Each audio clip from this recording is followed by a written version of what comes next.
আসসালামু আলাইকুম। এই যে আমার হাতে দেখতে পাচ্ছেন কাঁচামরিচ। তো এই কাঁচামরিচগুলো কিভাবে আপনারা বছর জুড়ে সংরক্ষণ করবেন, এই সংরক্ষণ পদ্ধতি আজকে দেখাবো আমি।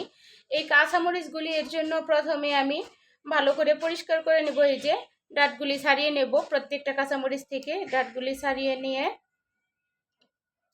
তারপর এগুলি কি করতে হবে সেগুলো দেখিয়ে দিব। তো চলুন, প্রত্যেকটা কাঁচামরিচের এইভাবে ডাঁটগুলি পরিষ্কার করে ছাড়িয়ে নিই। যতক্ষণ ডাঁটগুলি ছাড়াচ্ছি ততক্ষণ সাথেই থাকুন।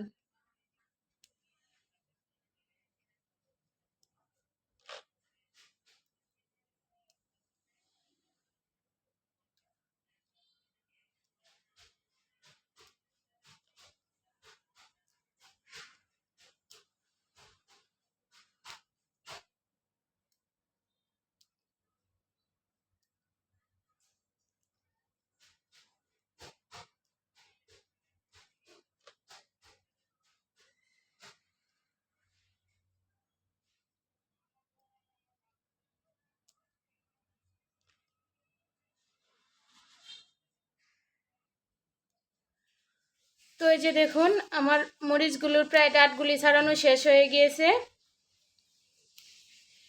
তো এই যে এইভাবে প্রত্যেকটা মরিচের ডাঁট আমি ছাড়িয়ে নিচ্ছি। সবগুলি মরিচই সুন্দরভাবে ডাঁট ছাড়িয়ে নিচ্ছি। আপনারা অবশ্যই সবগুলি মরিচ এভাবে ডাঁট ছাড়িয়ে নেবেন।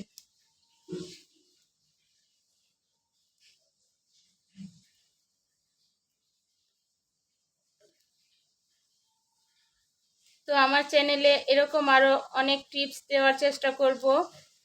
তো আমার চ্যানেলে নতুন নতুন টিপস পাওয়ার জন্য পাশে থাকবেন।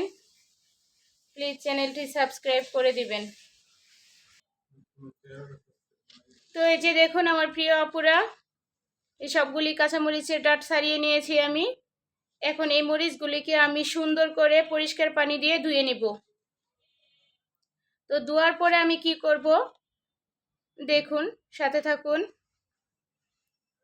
এই যে এখানে একটাও পচে গিয়েছে বা নষ্ট হয়ে গিয়েছে এরকম মরিচ রাখবেন না। প্রত্যেকটা মরিচ যাতে এই যে এরকম হয়, তো এটা চেষ্টা করবেন সবসময় যাতে প্রত্যেকটা মরিচ একদম ঝকঝকে হয়, ভালো হয়। ভালো মরিচগুলি রাখার চেষ্টা করবেন। তো চলুন এই মরিচগুলি সবগুলি ধুয়ে নিই। তো এই যে আপুরা, আমি সবগুলি মরিচ সুন্দরভাবে ধুয়ে নিয়েছি। ধুয়ে অফ ক্যামেরায় ধুয়ে আমি মরিচগুলি ফ্যানে শুকাতে দিয়েছি। এই মরিচগুলো শুকানো হয়ে গেলে ফ্যানের বাতাসে শুকাতে দিয়েছি। ফ্যানের বাতাসে শুকানো হয়ে গেলে এই মরিচগুলি আমি একটা কাচের জারে ঢুকিয়ে নিব। তো মরিচগুলি একটু শুকিয়ে নিয়ে এরপর আমি একটা কাচের বয়ামে ঢুকিয়ে নেব। তো দেখুন আমার এই যে সবগুলি মরিচের গা থেকে পানি শুকিয়ে গিয়েছে, প্রত্যেকটা মরিচ এরকম শুকিয়ে গিয়েছে। তো এই শুকনো মরিচগুলি এখন আমি কি করব, এই যে আমার হাতে দেখতে পাচ্ছেন এই যে একটা কাচের বয়াম, এই বয়ামের মধ্যে আমি সবগুলি মরিচ ঢুকাবো।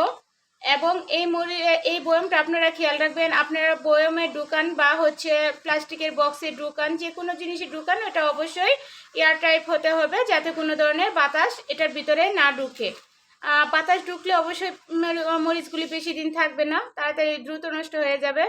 তো এর জন্য হচ্ছে সবসময় চেষ্টা করবেন মরিচ সংরক্ষণের সময় যেটাতেই আপনারা মরিচগুলি ওঠান যাতে মরিচগুলির গায়ে কোনো রকমের বাইরের বাতাস না ঢুকে। এর জন্য আমি এরকম একটা এয়ারটাইট বয়ম নিয়ে নিয়েছি। এখন বয়মের ভিতরে সবগুলি মরিচ আমি ভরে নেব। তো চলুন আমি বয়মের ভিতরে মরিচগুলি ভরে নিচ্ছি।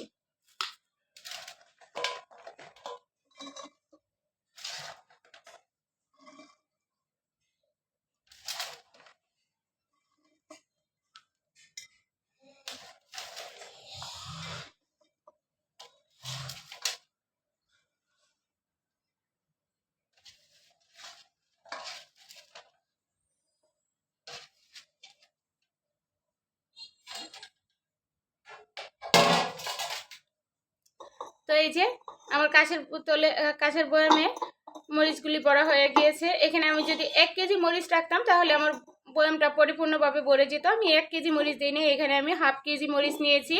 তো 1/2 কেজি মরিচ আমি এভাবে বয়ামের ভিতর ঢুকিয়ে নিয়েছি।